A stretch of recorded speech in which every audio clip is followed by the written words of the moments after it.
Hey everyone, well, we just got off an amazing conversation with a colleague, Dr. Carrie Jones, hormone expert, and it was such a fun conversation. She's a joyful human being with so much information, and so we talked all about hormones. She brings the joy into hormones and makes them so relatable and so understandable for everybody, so that you start to really sink your teeth into how they work, why they're there, what affects them, but then from a perspective that actually is easy to understand and not so confusing. Yeah, so we talked about testing, what kind of tests to use, why it's important, how women are smarter, men are one-tracked, all those a things. little bit of that going on.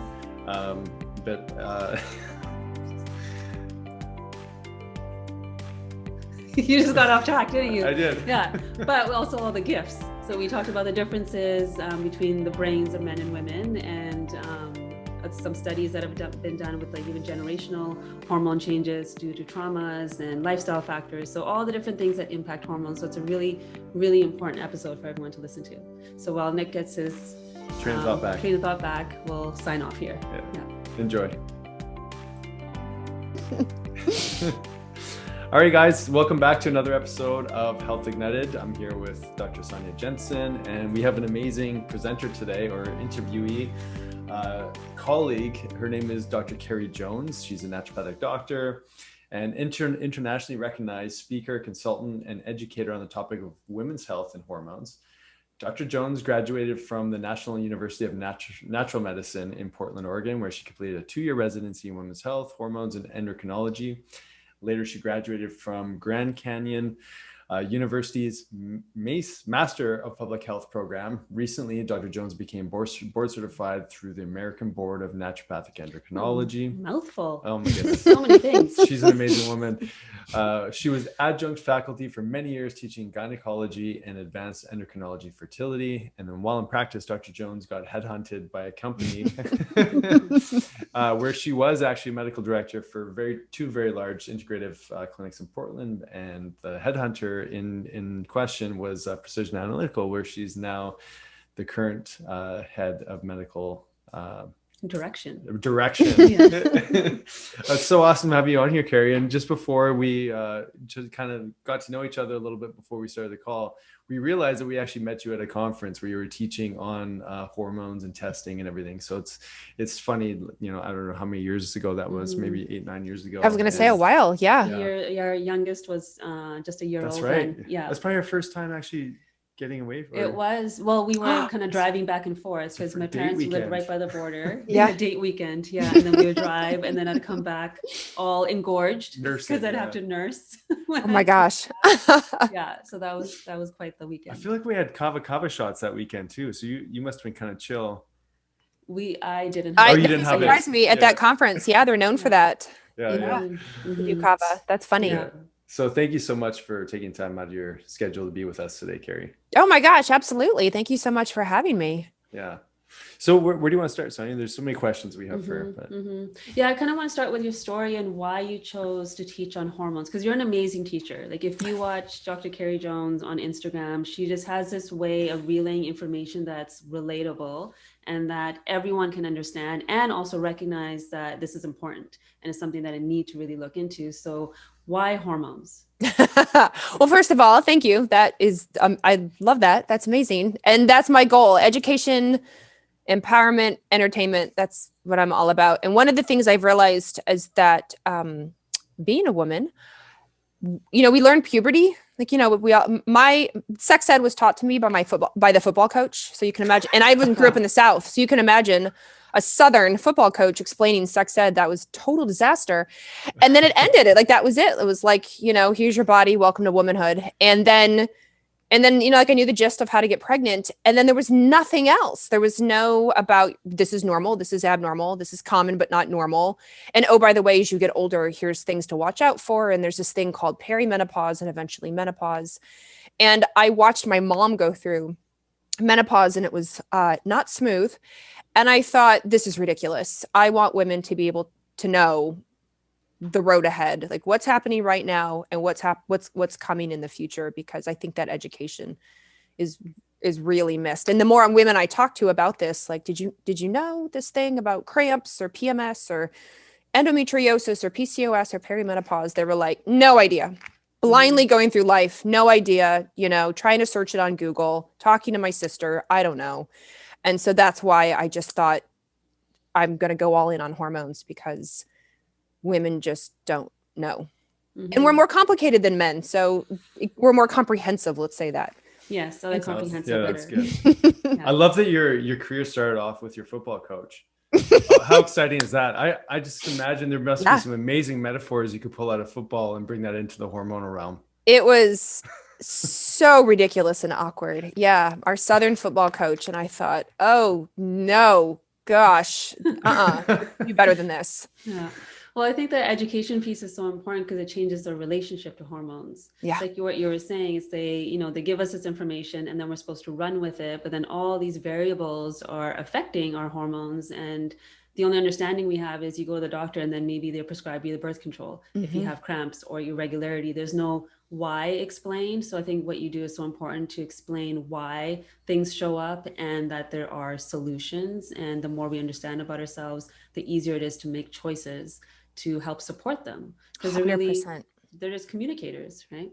Yeah, 100%. And I find that a lot of women, once they know the why, once they're like, why do I have cramps? Let's say, why do I have cramps? And I'm like, oh, here are some reasons you particularly might have cramps. Here's the mechanism behind cramps. And then they're like, oh, nobody explained that to me before. I had no idea. Okay. And so it just helped bring it down. Or, like with mood swings, depression, anxiety, with really scary things, where women are like, is this normal? I don't know if this is normal.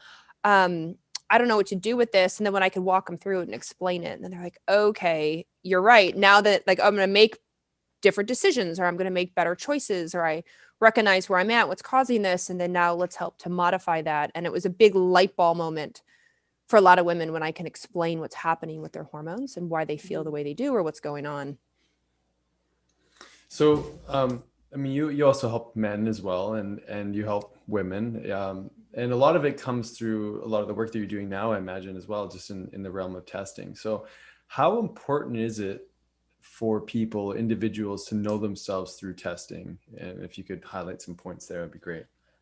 Well, I am biased working for a hormone lab who pays my bills. Yeah, I'm pretty biased. However, even when I was in practice full time, it was really important to me that I wasn't just guessing, because when your patient comes in and they're trusting you with their healthcare and you're trying to make these decisions, budget is usually always a big part of the conversation. And so instead of just randomly throwing supplements or prescriptions or whatever it is at them, I was like, look, we're going to use testing so that we can, really help get the most bang for your buck and find out what's going on, and then be more precision, be more personalized to what's going on for you. So I am a big fan of testing, but I'm also a big fan of testing at the appropriate times. And I find this, and you probably do too, women will go to their doctor, their GP, their primary care, and go, I feel hormonal. Will you test my hormones? And it will be a random Wednesday at 3 p.m. And they're like, yeah, sure. Go get your blood drawn. And then they get called and told they're, quote, normal. And it's like, but women who are of a reproductive age are cycling. And so we have to match where we are in our cycle to which hormone we're testing and why we're testing it. And it's very similar to men. While men don't cycle, they cycle in a day. I will have men, they'll have gone to their doctor, or maybe they'll get off of work and go to the lab. And they're like, okay, here's my testosterone at 4:30 p.m. And I'm like, well, testosterone in men is made in the night. And so we want to do it early, first thing in the morning if we can, to see that's as good as it gets. That's as high as it should be. So let's see where you're at and then go from there. So even just the education around what to test and how to test in men and women, I think, is missing versus just blindly testing everybody and everything. Yeah, I think that's huge because it gives the client or patient confidence too. And they have this understanding of like, okay, I've been feeling depressed. I've been feeling anxious. I've been I have cysts or I have fibroids or like all these things going on. And then there's this real physiological thing going on. Right. And, sometimes they go to the doctors and they're told that maybe it's all in your head. Right. And it comes with age. There's that one that I love. That's because you're getting old. You're just getting older. Right. You're a mom. You're a mom of little you're ones. Mom, you're That's tired. expected. You're supposed to be tired. But when they see that, okay, there's something going on here, they can almost like see it more objectively than get caught up in it. I don't know if you have that experience as well. I have patients that put their lab results on the refrigerator. Do you have patients that tell you, like, they're like, I am so happy to know that this is what's wrong with me. And this is what's going on. And we're going to work on this. I am putting it on the fridge for everyone to see that I'm not crazy. This is real. And this is what we're going for. And the other thing is there are hormones, a lot of hormones overlap. And so if somebody says, I'm tired, it must be my thyroid, and they're all in on the thyroid. And it turns on like, well, actually you're tired because your cortisol is low, your testosterone is low, your DHEA is low, or, there's lots of, your iron's low. There's a lot of reasons for fatigue. And so if I was just blindly throwing supplements at somebody for tiredness, we could really miss what's actually going on. Women with PMS, I'm moody. It's got to be my estrogen. I must have estrogen issues. We should do something about my estrogen. And it turns out like maybe it's all progesterone. Maybe the estrogen is completely within the normal range, but the progesterone isn't. The progesterone is bottomed out. And so it's not that you have like 2x, 3x, 4x times estrogen. You have like negative 2x, 4x progesterone. And that's the problem. And so by testing, I can go, there it is. Let's go for it. Yeah. On this topic of understanding hormones, I think it's also helpful to understand that hormones are an adaptive mechanism to our lifestyle and everything else. So, I think as practitioners, even ones that may be listening, and we get into a habit of testing for things and, okay, great, let's give you the progesterone. Let's do this. I love how you also speak to like the lifestyle aspect and like, how did we get here? So can you kind of help listeners understand this adaptive change? And hormones can be a result, not always necessarily the problem, although there may be times where it is the problem. But I'd love for you to speak to that a little bit. So if we think, let's go with the female body. So the female body is designed around reproduction. Whether you want to reproduce or not, that is irrelevant. That's what the body is designed around. So the brain is constantly scanning your environment externally and internally to say, am I safe enough? Am I healthy enough to have a baby? And if you aren't, if you are in the middle of a pandemic, if you are really stressed out, if you are, as an example, over exercising, or maybe you live in a moldy house, or you are under eating, you have not been sleeping really well for a while, whatever it is, the brain goes, ooh, this is not safe and this is not healthy. I'm going to shift her hormones so that it will reduce the chances of her becoming pregnant. It'll change her cycle. Maybe she'll skip a cycle. Maybe she won't ovulate. What we feel as women is the other end. We feel that. We feel like, oh my gosh, I'm more anxious. I'm more tired. I'm worse PMS. Gosh, my period was terrible. My endometriosis pain was awful. So we immediately blame the hormones. But just as you said, they are literally the end talking point. We have to back up and go, what made the brain freak out? What made the brain go, you're not safe enough and you're not healthy enough. So we're going to shift.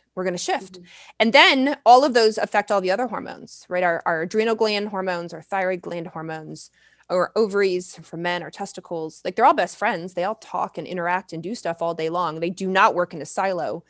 So if the ovaries are unhappy, you better believe the adrenals and the thyroid are probably not happy either. And vice versa. If you've got a thyroid issue, you usually have an ovarian issue and it's pressing on your adrenals as well, those whole systems. And so while I agree in some cases for women, I'm like, yeah, let's give you some progesterone temporarily as a Bandaid while we're backing up and figuring out, why don't you make progesterone? What is going on that you don't ovulate, or you have weak cells that are not pumping it out? But let's do a little progesterone so you don't kill anyone and that you sleep well. Yeah. That's right. I love that, a balanced approach. I mean, that's For how we sure. operate as well. It is. And it took us some time to kind of get there too, because in the beginning for me, when I first started learning about bioidentical hormones, I had some resistance.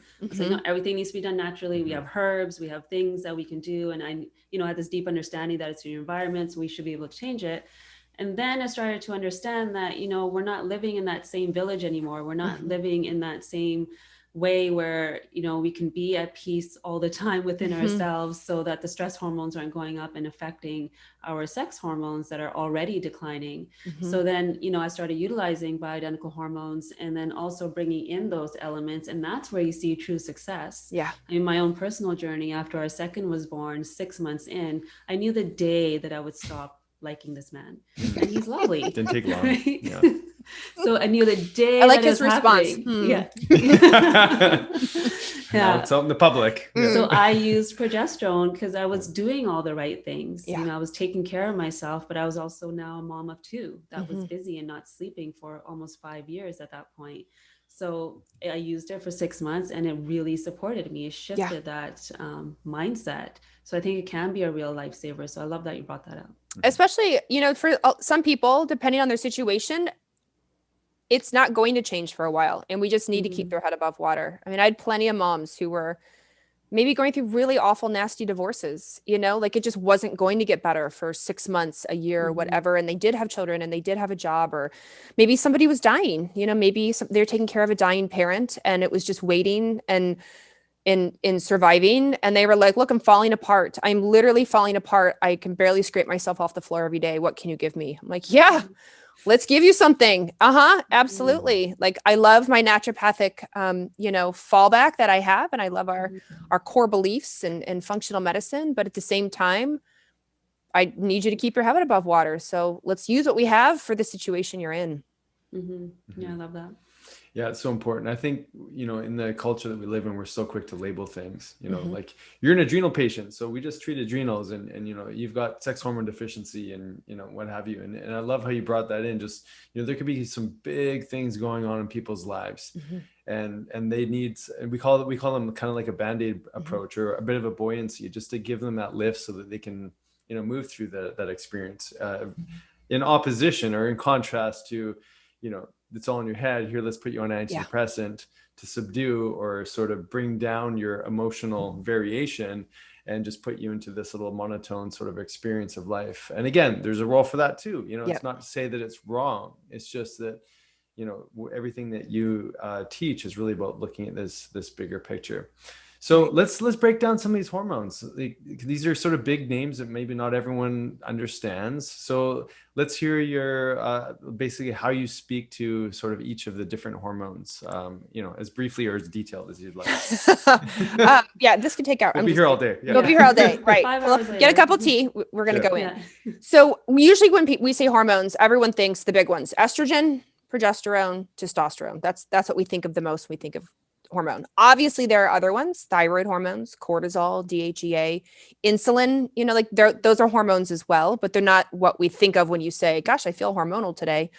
So, estrogen in women are primarily made in the ovaries. We have 3 kinds of estrogen, and our most potent, appropriately they're named E1, E2, and E3.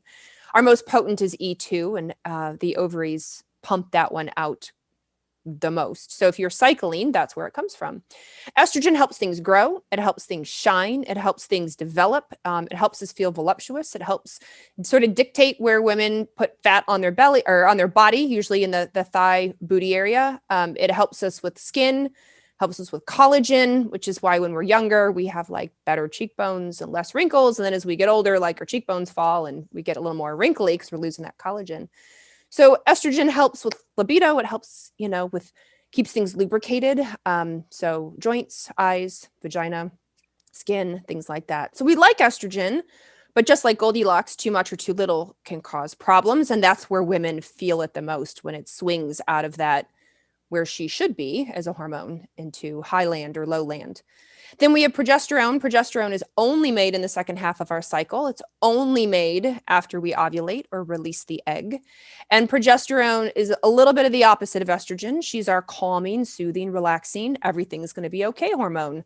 She's what like helps us sleep at night, and she helps us nest, so that if we were trying to get pregnant or were pregnant, it helps with implantation. She makes our uterus really fluffy and like ready for the embryo to attach. And so so we need both. Again, it's just like Goldilocks. If we get too much progesterone, believe it or not, women have symptoms, and not enough, and women definitely have symptoms. And then we have testosterone. Testosterone is made partly in the ovaries, about 25%, partly in the adrenal glands, about 25%. And then the other 50%, usually, believe it or not, is made in fat tissue, but can also be made in some other tissues. And then testosterone is exactly what we think. Testosterone helps with building. It helps with mood. It helps with libido. It helps with muscle mass. It helps with brain and mood. And so testosterone gets a lot of recognition, mostly around libido with women, because they're like, oh, I have no libido. It must be my testosterone. But it turns out libido is actually a pretty complex interplay of all of your hormones, your estrogen, your progesterone, testosterone, your brain hormones, adrenal hormones, your thyroid, your blood, all of it can really affect a woman's libido. And so we need all of them, again, kind of like Goldilocks, depending where you are in your cycle. Unfortunately, though, as women get older and they move into menopause, they tend to lose out on all of these hormones. Their estrogen goes down, their progesterone goes down, their testosterone goes down. And that's why they start to feel less shiny than they were when they were in their younger reproductive years. And so I say this a lot when I am the goddess of the female body. I don't want to be the goddess of the world. That seems like a big job. But the female body, I would prefer that women slide into perimenopause and menopause quite easily. And, let's make us, like, I feel like we deserve an award, like we had periods for all those years. We carried the babies, and then like, hey, congratulations. Here's, like your brain works sharp. Yeah. Thank you. Yeah. Just like, I'm not asking for much. And instead, unfortunately, a lot of women listening are like, yep, menopause, hot flashes, night sweats, joint pain, dry skin, wrinkles, brain fog, all these things. And so these hormones are so important in our younger years. And then we gradually start to lose them as we get older, which is not fair. Yeah, I was just having a conversation with Dr. Mindy, who I love her, a good friend of ours. Yeah, and we were talking about grief, right? Like there's a lot of grief that happens as we're transitioning, whether you become pregnant and now you're going to be a new mom. There's grief around our bodies, our hormones, our lives. Same thing going into perimenopause, menopause, there's grief there too. And a lot of that grief comes from this physiological change in our body when testosterone and estrogen, like estrogen being that fertilizer for the brain, testosterone's that motivation hormone. So when that starts to decline, it's really hard to wake up and have pep in your step every single day. But we expect ourselves, I think, to be the same all the time. But like you're saying, there's, estrogen is that hormone that makes us feel voluptuous and maybe more energetic, where the progesterone is more of like, let's go internal. And yet women put this pressure on themselves that my libido should be high all month. I should be energetic all month. Like all these things should be happening all the time. It's not supposed to be that way? No. Okay. This is a really good session for Dr. Nick here to understand that it's not going on all the time. Yes. My husband, a couple of weeks ago, I was saying explaining perimenopause again to my husband. And he was like, you got screwed. Cause I'm in my 40s. I'm 43. I'll be 44 next month. And he was like, you got screwed. Like, this is what I have to watch out for. I'm like, well, hopefully, I know all the things. I work for a lab, but maybe, sorry, babe, this is what happens. And I think with going back to the grief, I think a lot of it too, there's like next to zero education around it. Historically, growing up, right? When we were growing up, we learned puberty kind of, and then we learned how to make a baby, and that was it. Like nobody continued on to go, all right, hey, I know you're 15, but just know when you get older that it's going to, all your hormones are going to decline, and we're going to have like a recap class in 20 years to explain this to you. And like moms don't talk about it usually. Like our aunts, maybe our older sister, it's becoming more talked about now, thankfully, but I feel a lot of generations, I had a lot of women come to me and go, what is this thing that is happening to me? I'm like, it's perimenopause. I would have women come in and go, I figured out what's wrong with me. I have perimenopause. How do I fix it? I'm like, like it's a diagnosis. Yeah, exactly. Like it's like a worm I can eradicate. I'm like, oh, that's a transition. That's no. Yeah, it doesn't work that way. I'm sorry. I don't have an antibiotic for that. So and I wish women, I want to like, just keep, again, education, just keep educating so that they're not caught off guard. It's the whole caught off guard. why do I had a very high ranking executive in Portland. We have Under Armour here, we have Nike here, we have a big Adidas branch here, we have a lot of sports here, oddly enough. And so a very high ranking one of these big sports companies came in, and she was in her 50s, and she goes, okay, I did it, I did menopause. And I was like, how'd you do it? She goes, well, we were getting ready for a black tie event, and I had a hot flash, I had to open the window, the hot flash went away, and I did it, I'm done. I was like, oh, All good. Amazing.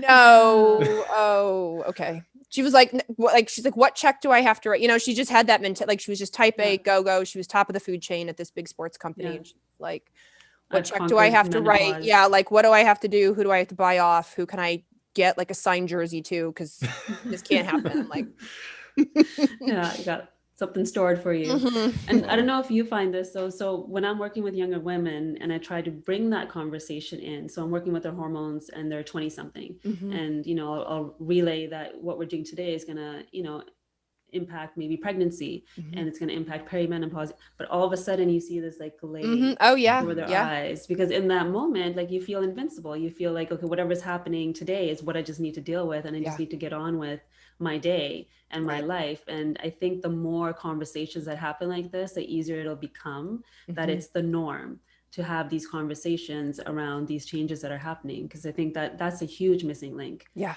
Then we're not surprised. Yeah. Yeah. And I think women should know they can have hormone changes at any age. I mean, I'm sure you Mhm. have women in their 20s with hot flashes. It Mhm. doesn't mean they're menopausal, but it does Mhm. mean there's something going on, you know? And Mhm. it drives me nuts when they've gone to their primary care and said, I'm having hot flashes at 24.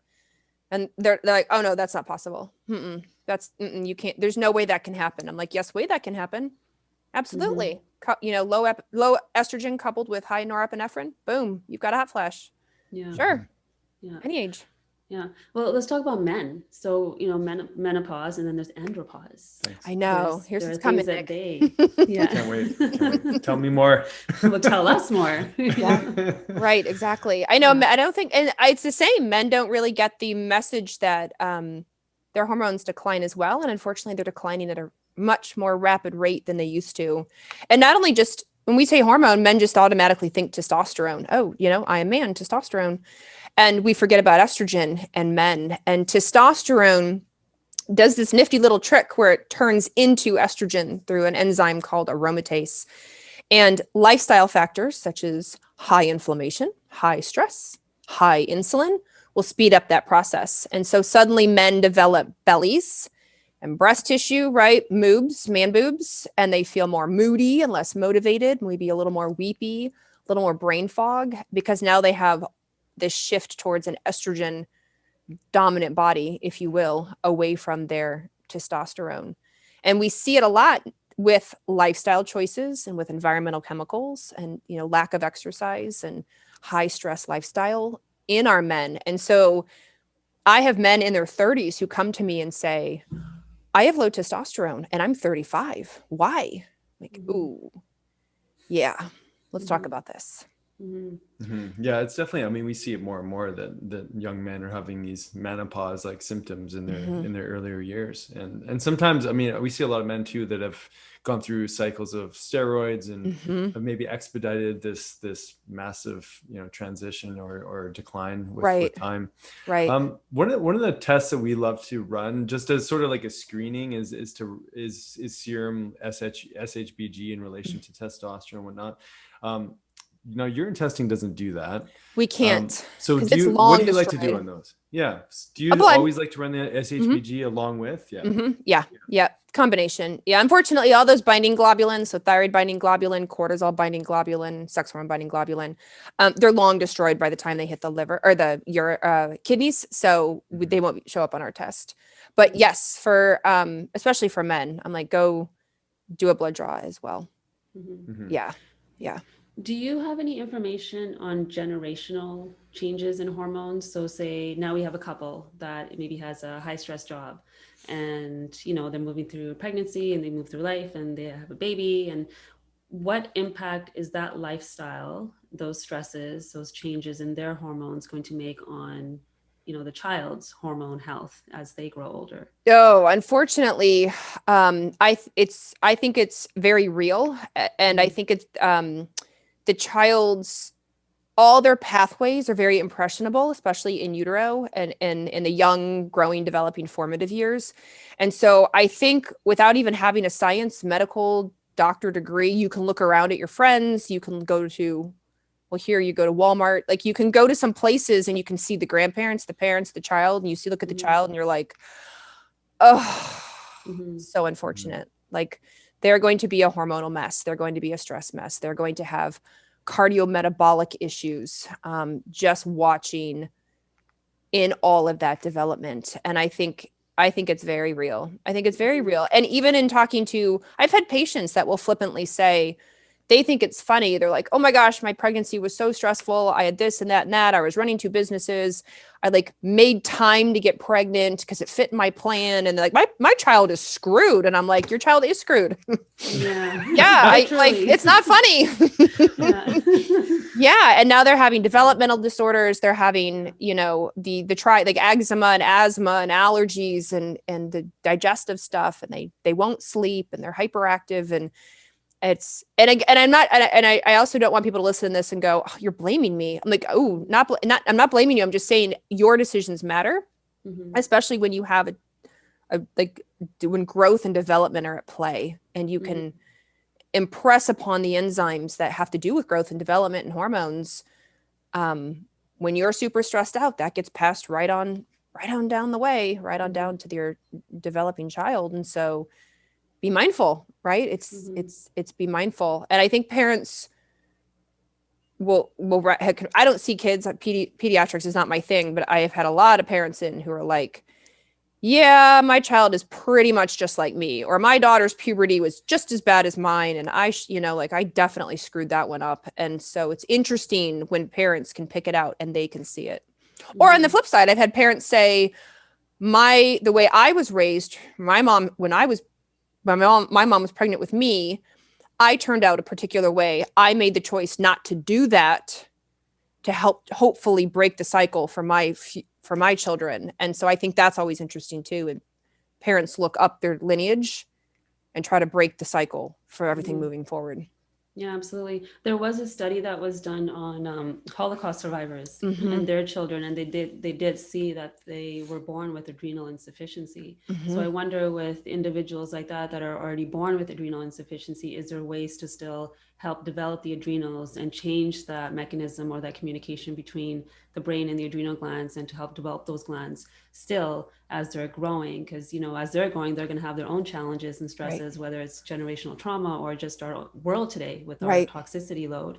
So I'm curious, and I don't know if you know the answer to this, but it's just a curious question. Unfortunately, there's not a lot of research into those enzymes, the enzymes that help like make cortisol, so to speak, or with the signaling. And so, genetically, if those enzymes there's a variant and they get downregulated, in the US, the National Institutes for Health, the NIH, is not pumping out billions of dollars into like herbs and vitamins that might help that enzyme. That's really not their focus. And so there's very, very little out there. And so a lot of it is us in our field noticing patterns, seeing anecdotally, taking our patients' feedback, and then using the research that we have to go, oh, you know what? This herb is showing consistently that it's quite helpful. Or you know what? Like, we know to make cortisol, it's made in the mitochondria. So supporting the mitochondria and helping with our antioxidant status. And so just us trying to really help move it along. And when it comes to our stress response, there's a portion of our brain, the amygdala, right? The amygdala is our fear-based emotions center. And so the amygdala, you can be born with an amygdala that's already a little hyper-reactive, a little hyper-responsive, which means whenever it feels fear or senses fear, it runs to the hypothalamus in our brain and says, react, freak out. Oh my God, stress. And so then everybody rushes down to the adrenals and says, do something. It's a stressful situation. But we can also train our amygdala to react. So you may be the most chill, relaxed, have the most chill, relaxed childhood, but then, God forbid something happens, trauma happens, repeated trauma happens, and you can train the amygdala to react because it's trying to protect you. It's trying to get you out of harm's way and away from fear. And so my concern is that everything we've been going through in 2020 has been training otherwise maybe well-coping people into being fear-based, high anxious people. And I hear it over and over of people who go, I never had anxiety, I never had fear. And now everything is tripping me off. Everything sets this off. Everything's setting off my anxiety because all I did was try to survive 2020. And here's where I'm at. So I think of now all the babies being born in 2020 or conceived in 2020 and being born in 2021 and thinking, wow, I hope your parents or at least your mom is like well adjusted, has a good doctor, taking care of herself, because we won't know until this generation grows up. Yeah, and there's two sides to it too. It can create some real resilience, I think, in a population, but at the same time, only if the environment allows that. Yeah. And so what there's teaching around, that reaction that you're having, we can switch that into a response and observe what's going on. So I think the more we start, again, being curious and just evaluating ourselves, the easier it is to support the kids. Yeah. And another thing that I read that was interesting, on the topic of the amygdala and trauma, is that women, because we use both sides of our hemispheres continuously, whereas men only use one, it's that's easier. obvious. Yeah, obvious. Only one side, one thing at a time. Of course. Yeah. That's the truth. We're going to have to bring up the male power in this Right? a little bit. I'm just joking. Yeah, it's actually easier for women to navigate chronic stress, and men are better at acute stress. So I wonder if there's like a hormonal piece to that as well, that we have this capacity to deal with stress kind of on an ongoing basis. It's not that it's in a healthy way either. I mean, it impacts our physiology in different ways, but I think there's just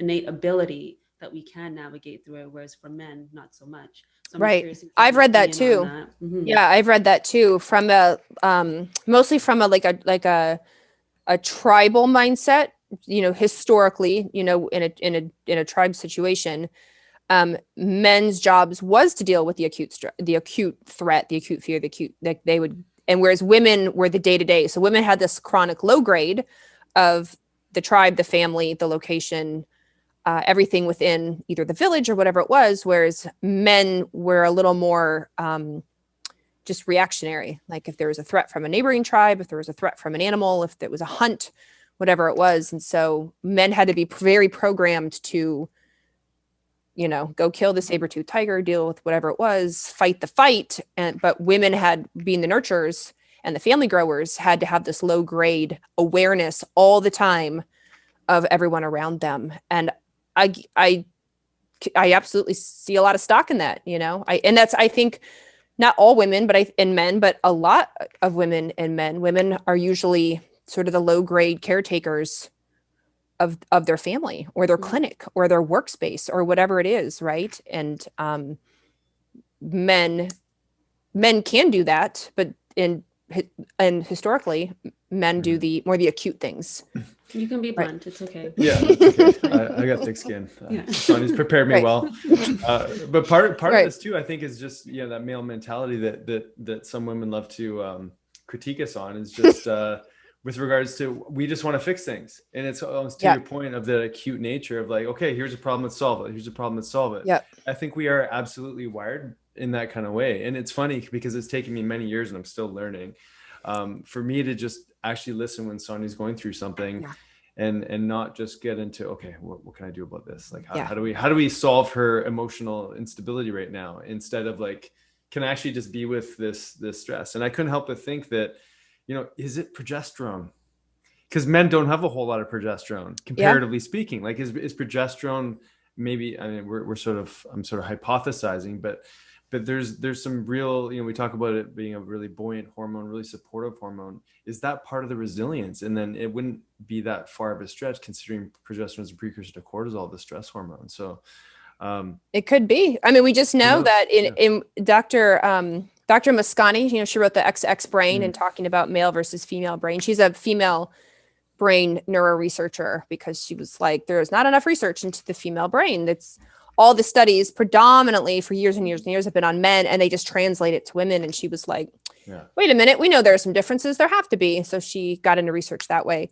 And so it is interesting, everything from like dopamine receptors in men and women's bodies, serotonin in our brains, serotonin receptors, like concentrations of these things, oxytocin production, progesterone, like all of this is just, depending if you're XX or XY, it is a little bit different. And it's what helps us react and run our life differently. Obviously, either way is trainable. I mean, there are definitely women that are great at acute stress. They're definitely warriors. They're definitely, probably would have been the protectors. And there are definitely men who are amazing at being the community and being the nurturer and doing those things for the family. But no matter what,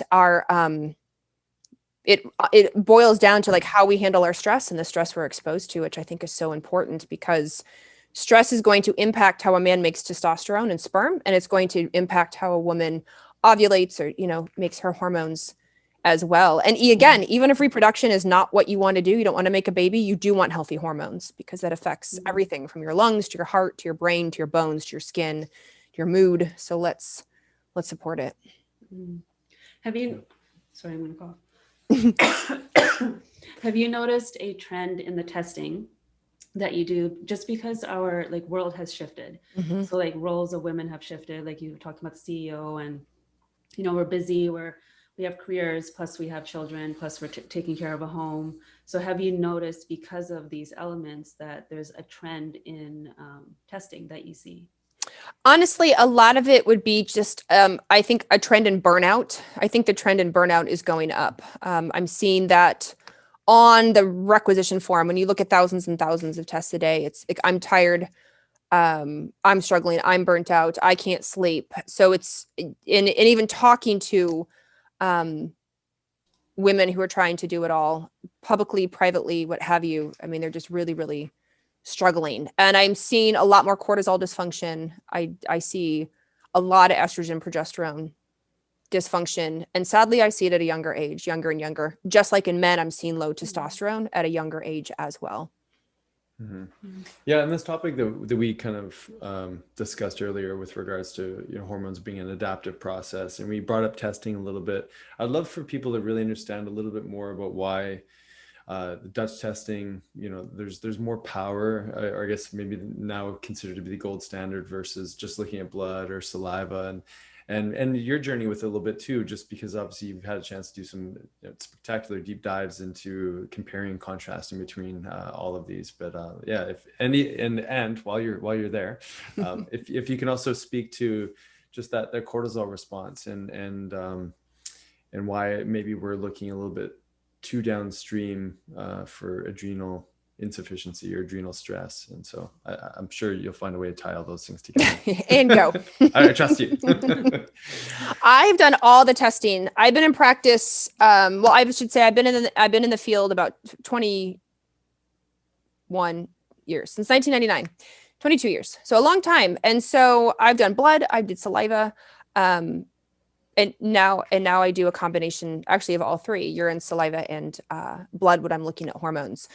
And so the company I work for is the Dutch test. Dutch is an acronym. It stands for Dried Urine Test for Comprehensive Hormones. And basically it's an at-home test. You urinate on pieces of filter paper 4, if not 5 times during the day, and let them dry, mail it back. The nice part about urine is you get all the hormones we've been talking about: the estrogens, progesterone, testosterone.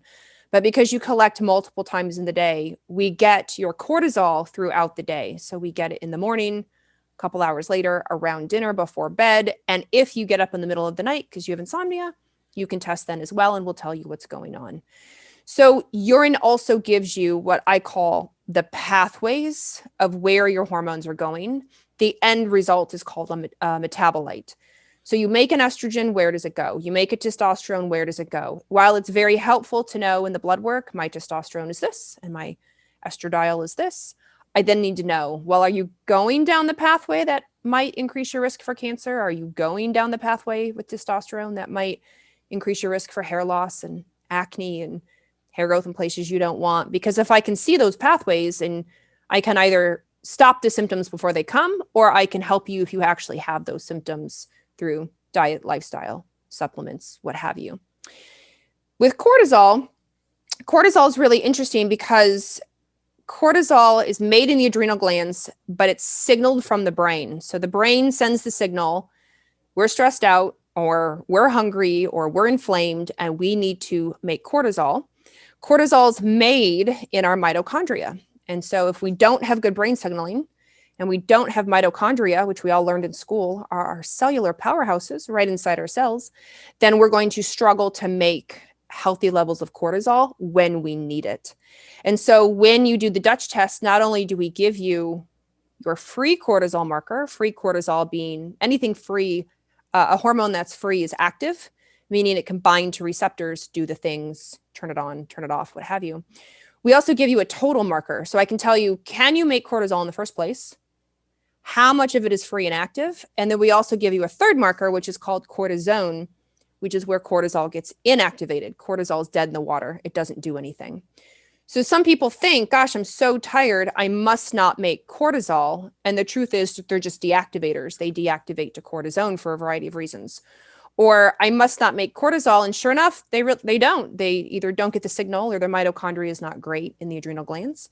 And so their total is low and their free is low. And so it's nice to have this bigger, more comprehensive cortisol picture instead of, oh, I'm tired, must be cortisol, here, take a supplement for life. It's like, it's more complicated than that. Let's really see what level you're at, where things are, and then treat accordingly. Because lots and lots and lots of people have tried adrenal. They've gone to the store, right? They've gone to a natural store. They got on Amazon and they ordered Fatigue Away or whatever supplement of the week it was. And then they were like, oh, that's crap. It didn't work. And I'm like, well, maybe not what you needed.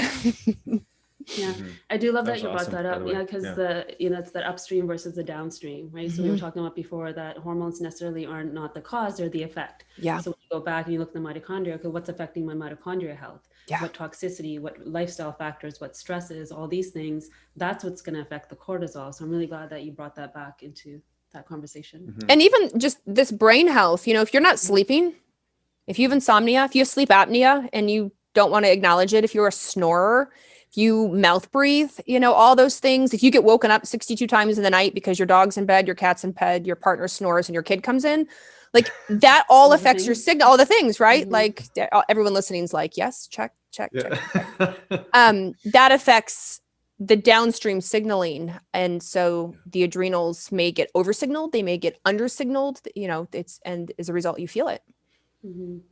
So you said two things I want to ask you about. One is that you can test for metabolites that tell you where hair shouldn't be growing.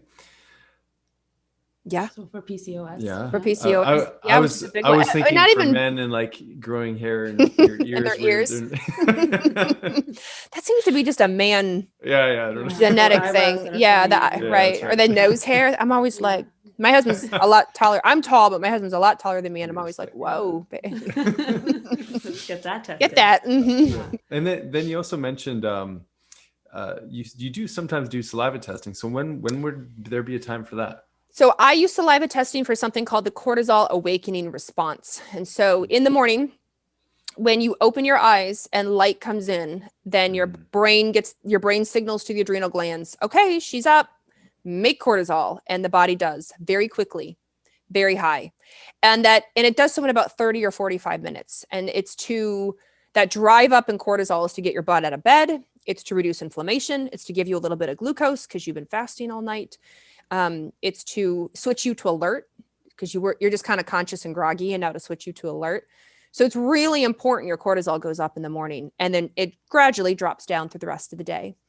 Because it happens so quickly in 30 to 45 minutes, when I'm testing to see, I need to test rapidly. I need to test when you wake up. I need to test 30 minutes. I need to test 30 minutes after that, and then throughout the day.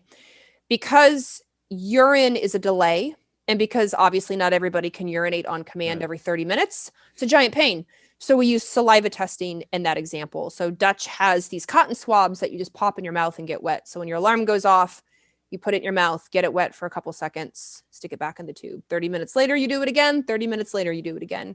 And it's a nice test because when people say to me, in the morning when I wake up, I'm so tired, I hit snooze twice, 3 times, 4 times. In the morning, my autoimmune is terrible. In the morning, my joint pain is terrible. I always feel sick in the morning, but then gradually, like, it gets a little bit better. Or the opposite. In the morning, I'm so anxious. I don't know what to do with myself. In the morning, I wake up with panic attacks. In the morning, I become very hypervigilant. I can't turn my brain off. And then gradually it gets better throughout the day. So when I hear these, when I wake I, in the morning I sentences, that's when I use the cortisol awakening response. That's and the amazing. quickest cheater test ever is how long does it take you to feel alert in the morning? Because I just told you it should take you 30 to 45 minutes. And most people say to me, well, after 2 hours and 2 cups of coffee, then you can talk to me. I'm like, you have an adrenal response problem. And here's your kit. Yeah. And let's test you and see how off you are. And it's important to know this because they've linked an unhealthy cortisol awakening response. If you can't make that drive up of cortisol, they've linked it to things like autoimmune. I mean, they've linked it to blood sugar issues. They've linked it to cardiovascular disease. They've linked it to cancer, lack of resiliency. I mean, they've linked it to a lot of big things that worry people. It's not just, oh, I'm tired.